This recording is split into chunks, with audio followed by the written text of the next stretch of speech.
China అద్భుతం, stem cell థెరపీతో diabetes నయం. అవును మామ, ఇది నిజం. ఏ విధంగానో తెలుసుకుందాం. ఎక్కడా కూడా స్కిప్ చేయకుండా చూడు మామ. చైనా సైంటిస్టులు అద్భుతం చేశారు. స్టెమ్ థెరపీతో ప్రపంచంలోని తొలిసారిగా టైప్ 2 డయాబెటీస్ వ్యాధిని నయం చేశారు.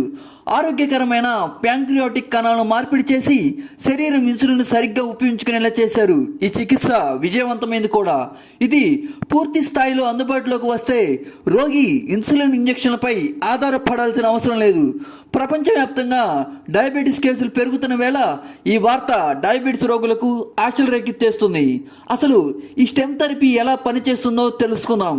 తొలుత డయాబెటీస్ రోగి నుంచి స్టెమ్ సెల్స్ను తీసుకుంటారు. ల్యాబ్లో ప్రత్యేక రసాయనాలు, జెనెటిక్ విధానాల ద్వారా ప్యాంక్రియాటిక్ కణాలను రూపొందిస్తారు. ప్యాంక్రియాటిక్ కణాలు అంటే ఇవి జీవనక్రియకు అవసరమైన ఎంజైమ్లను, చక్కెర స్థాయిలను నియంత్రించే హార్మోన్లను ఉత్పత్తి చేసేవి.